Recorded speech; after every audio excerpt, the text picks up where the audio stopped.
Capítulo 23 de Clarissa. De volta do colégio, Clarissa senta-se no banco do jardim. Ainda não encontrou Amaro depois que recebeu o presente. Preciso agradecer, expressar-lhe o seu grande contentamento. Meio perturbada, estuda a frase que vai dizer. É necessário falar direito, sem errar, com palavras bem pronunciadas, senão vai ser uma vergonha. Eu digo assim: seu Amaro, recebi o presente seu. Não, assim é melhor. Recebi o presente seu, seu Amaro. Seu? Que bobagem!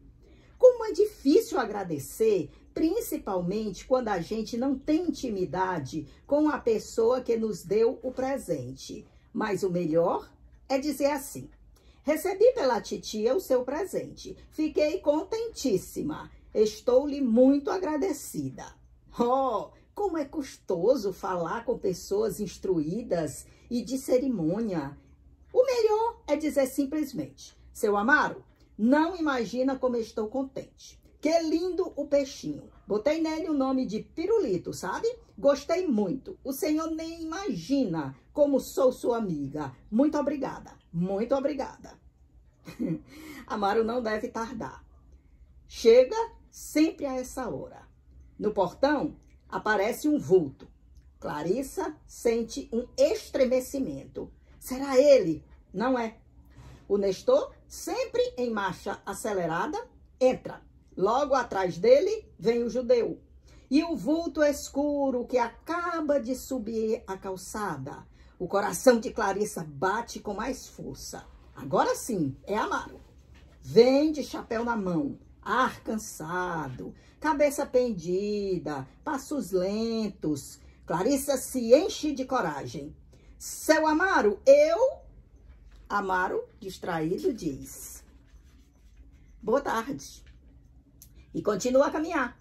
Clarissa fica muito vermelha a olhar para o chão. E daí a gente se lembra outra vez, voltando à adolescência mesmo, como era difícil muitas vezes a gente falar com as pessoas porque tinha dificuldade, ficava constrangido, queria usar as palavras certas, queria falar direitinho, pensava tanto que quando chegava na hora, se embaralhava, trocava as letras, esquecia dos S's, esquecia dos R's e acabava fazendo um papelão. E isso é bem típico mesmo da adolescência, né? Essa fase que a pessoa quer ser já vista e reconhecida como uma pessoa já crescidinha, por isso fica pesando e medindo tudo que vai fazer, tudo que vai dizer e acaba enfiando os pés pelas mãos. Principalmente quando é assim com uma pessoa feita o seu Amaro, né? Que é uma pessoa um pouco distante, um pouco calada. Então, ela ficou mesmo toda cheia de cerimônia. E não deu em nada o agradecimento. Vai ficar para outra vez. O jantar terminou. O major está no alpendre, fumando um crioulo em companhia do tio Couto. Tia Zina foi para a cozinha.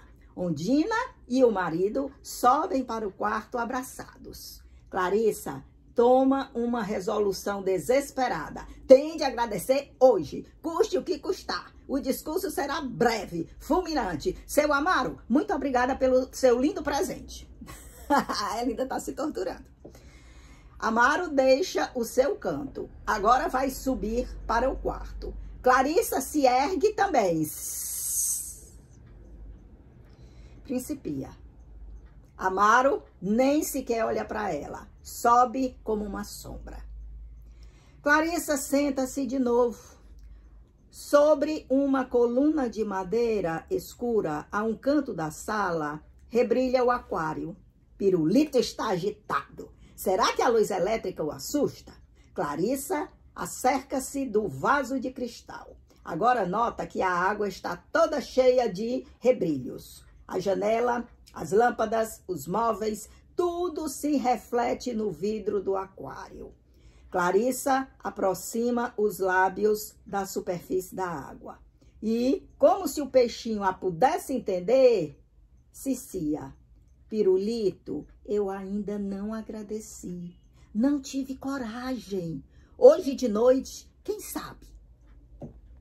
Noite sem lua, céu escuro. Clarissa folheia os livros com preguiça. Titia, aritmética é a coisa mais enjoada do mundo. Enjoada ou não, tem que estudar. Com que cara vou ficar se fores reprovada no exame? Que é que eu vou dizer para a tua gente? Estuda que é melhor. O Barata e a mulher passam, perfumados e enfeitados, rumo da rua. Vão ao cinema. Adeus, querida, diz Ondina, acenando para Clarissa. Adeus. Agora é Amaro que vem descendo a escada. Dona Zina levanta os olhos do crochê. Vai a algum cinema, seu Amaro? Amaro se detém. Vou caminhar sem destino. Clarissa se ergue cheia de coragem. Seu Amaro? Uma turbação muito grande lhe tolhe a palavra. Amaro, olhos fitos nela, espera. Muito obrigada pelo peixinho. Amaro sorri. Oh, não precisa agradecer. E, olhos baixos, meio confuso também, explica brincando com a aba do chapéu. Eu ia pela rua e dei com esse aquário numa vitrine. Não sei porquê, logo tive a ideia de trazê-lo. Clarissa respira aliviada. Já cumpriu a sua obrigação, agora pode descansar. Dona Zina caçoa. Ufa, que demorou esse agradecimento. Amaro sorri. Clarissa está admirada. O primeiro sorriso que jamais viu nesse rosto triste. Então, o seu Amaro também sabe sorrir, como os outros homens. Dona Zina, olhando fixamente para os olhos do hóspede, fala num tom maternal. Seu Amaro, o senhor trabalha demais, precisa alimentar-se. Não se preocupe, Dona Zina. Não, replica ela com mais ênfase. Isso não é vida. Há muito que eu estava para lhe dizer, mas não achava ocasião. O senhor compreende. Eu não queria falar perto dos outros. Podiam dizer que eu estava adulando o senhor. Ora. Agora vou lhe guardar todas as noites um copo de leite e um pedaço de marmelada ou de goiabada.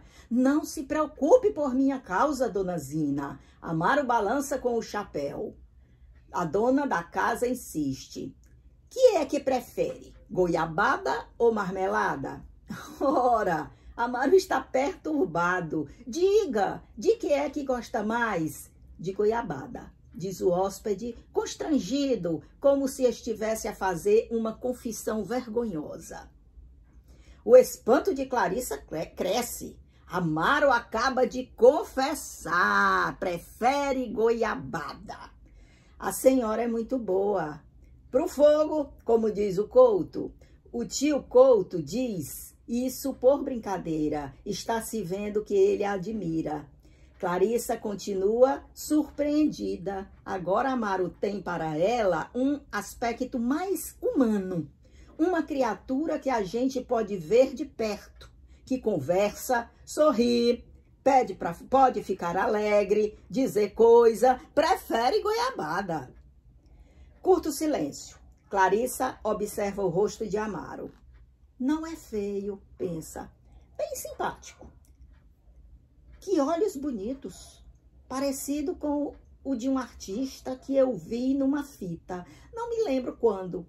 Quando ri, principalmente, fica mais parecido, muito simpático. Como eu sou amiga dele? Bem, diz Amaro, se me dão licença, olha para Clarissa por um instante. Então, gostou do presente? Clarissa, num arrebatamento, clama. Fiquei louca, o senhor nem imagina, um encanto. Boa noite, diz Amaro. Outra vez o homem triste e calado Lá se vai, pisando de leve. Clarissa ouve o ruído dos passos dele no jardim. Dona Zina se ergue. Vou ver o leite para ele antes que me esqueça. Clarissa fica olhando para o livro que tem aberto sob os olhos. Por cima das letras negras agora dança uma figura de homem, olhos ternos, gestos mansos, dedos magros, acariciando a aba do chapéu. Um homenzinho de voz macia que diz: eu ia pela rua e dei com esse aquário numa vitrine. Não sei porquê, logo tive a ideia de trazê-lo. De repente, a visão se some. E ali ficam implacáveis os dados de um problema. Se 3 trabalhadores fazem 25 metros de um trabalho em 24 horas, quantas horas levarão? O tio Couto entra, cara grave. Zina! A mulher aparece à porta da cozinha com um copo de leite na mão. Que é? Vai fazer uma visita à dona Tatá. O Tonico está passando muito mal. Clarissa sente um choque. Que é que está dizendo? Pergunta dona Eufrazina. O copo treme na mão, deixando escorrer pelas bordas gotas que pingam no chão e que Missefufe lambe sôfrego. Tio Couto sacode a cabeça. Parece caso perdido. Por cima do problema, agora, do livro, Clarissa vê o pobre vizinho aleijado na sua cadeira de rodas. Tem na cabeça um chapéu de bicos, feito de papel. Levanta no ar a espada de pau. Foi assim que ela o viu a última vez no pátio. Tia Zina vai apressada para o quarto. O marido apanha o chapéu e sai. Parece um caso perdido. A voz do tio soa ainda aos ouvidos de Clarissa. Caso perdido. Tonico vai morrer. Ela fica parada, com medo até de pensar. O aquário projeta sua estranha sombra cheia de reflexos na parede, onde as silhuetas dos vasos e das flores também recortam nítidas. A morte, pensa Clarissa. A gente nunca se lembra da morte, mas um dia ela vem, assim, de repente. E o tio Couto entra na sala e anuncia em voz grossa. Parece um caso perdido. Perdido. Nunca mais. Se o Tonico morrer, nunca mais ninguém vê ele no pátio ou na cadeira de rodas. Nunca mais. Amaro revolve-se na cama sem sono. Pela janela entram o luar e os rumores da noite. O quarto está cheio de sombras e de reflexos fortuitos. Contra a parede cinzenta, a máscara de Beethoven é um rosto branco de sofrimento que a luz da lua torna ainda mais lívido. Amaro pensa. No seu cérebro, as ideias se sucedem em tumulto, rápidas e confusas. Agora, ele está ouvindo mentalmente um movimento da nona. Mas a música se some. Amaro, de olhos fechados, vê uma cidade distante, uma casa entre árvores, uma voz doce que diz: meu filho ainda há de ser um grande homem. Outras imagens confusas, uma letra desencontrada, um ângulo do salão do banco, onde 3 cavalheiros gordos discutem câmbio, uma visão rápida da rua movimentada e colorida, cheia de pregões e semblantes. Outra vez, um trecho da nona. Amaro abre os olhos, ouve nitidamente as palavras de Dona Zina. O senhor precisa se tratar. Sorri. Fica olhando para o quadrilátero pálido que o luar junta no soalho. Clarissa está ali. O seu vulto se destaca contra o fundo de céu vagamente luminoso que a janela emoldura. Os seus cabelos estão coroados de prata. Ela, imóvel. No rosto moreno se adivinha o brilho dos olhos. Muito obrigada pelo peixinho, Clarissa. Como ficou moça de uma hora para outra. Os sapatos de salto alto a deixam mais mulher. Como se teria dado o milagre? Ontem corria descalça no pátio sobre os pessegueiros em flor. Brincava no jardim com os pequeninos da casa vizinha. Hoje, ali, seios apontando, formas definidas, braços e pernas roliços, bonita. Amaro apaga a visão com um gesto. Volta-se para a parede, mas na parede, outra vez o rosto moreno sorri. Muito obrigada pelo peixinho. Amaro fecha os olhos, quer pensar no último noturno que compôs. A música soa-lhe no cérebro, um vulto dança, corre, sacode os pessegueiros no pátio, ri sob a chuva de pétalas rosadas.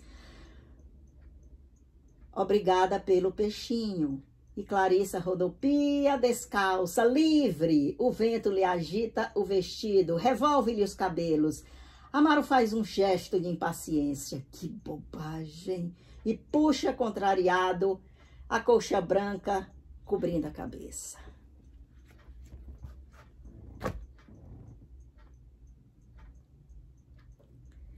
Viu só?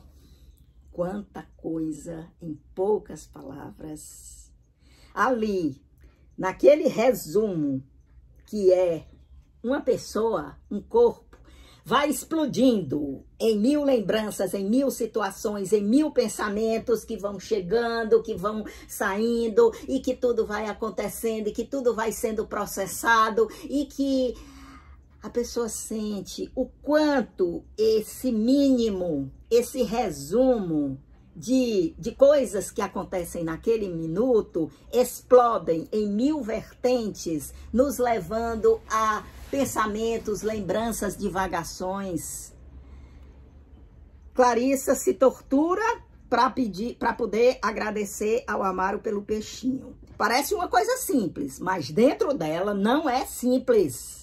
Ela tem que tomar uma postura, ela quer parecer mais madura, ela não quer parecer tão infantil e ela sofre para achar palavras para agradecer o presente. O Amaro, por sua vez, diante do agradecimento, ele baixa a guarda, ele chega a sorrir, ele chega a revelar que prefere goiabada, causando um novo burburinho nos pensamentos de Clarissa, que agora já se sente mais íntima daquele homem tão distante, que agora já revela até seu gosto. E Amaro, por sua vez, também, na solidão do seu quarto, quer se concentrar, quer recordar da música, pensa na nona de Beethoven, pensa no seu passado, pensa em uma situação do banco, com clientes falando sobre câmbio, vida prática, e ao mesmo tempo pensa através da rapidez com que a Clarissa está se desenvolvendo, ele pensa em tudo que é muito rápido, que é muito que é muito sutil, que é muito tênue e ao mesmo tempo escorregadio, tênue porque você mal percebe, ou porque você está muito ocupado com a vida prática, ou porque, de fato, as coisas passam num piscar de olhos, e quanto mais você vai adquirindo sensibilidade, mais você se percebe disso. E ele, tanto ele quanto a Clarissa, daí a compatibilidade entre os dois, embora às vezes eles entrem em atrito, porque afinal de contas estão vivendo em corpos bem distantes cronologicamente um do outro, mas eles são compatíveis no modo de pensar. Então, eles acabam pensando quase da mesma forma e acabam se achando sempre em sintonia, ainda que não percebam isso. A gente que está de fora, que está aqui observando, lendo, que tem mais condição de fazer essa comparação, sim, para a gente é muito claro isso. E é por isso que o livro vai ficando cada vez mais interessante. É por isso que estar aqui com essas criaturinhas é bom demais. Esses bichinhos, e tudo pode ser traduzido em bichinhos, não é? A Clarissa, por exemplo, a gente já traduziu em quê? Traduziu numa borboletinha. Aquele serzinho que se desenvolveu, criou asas e agora vive voando, curioso, analisando tudo, tirando suas conclusões, se sentindo cada vez mais dona de si, no direito de refletir sobre a vida, de refletir sobre os acontecimentos. E aí eu deixo uma pergunta. E o Amaro? Que bichinho será que é o Amaro? Ele se deu uma interpretação, que a gente já viu, que era um peixinho, era um serzinho preso naquele espaço minúsculo do aquário, solitário, mas ali era o reflexo dele, a interpretação dele. Mas e a gente? Que bichinho a gente acha que é o Amaro, já que a gente já sabe, já sentiu, já percebeu que existe essa conexão entre o espírito dele, quem ele é, e o espírito dessa meninazinha que está entrando na adolescência agora. Pense direitinho, quem vocês acham que é o Amaro em termos de bichinho? Eu já tenho a minha opinião. Na verdade, eu já tenho o meu Amaro. Segundo a minha visão, eu vou trazer para vocês conhecerem. Mas, da próxima vez.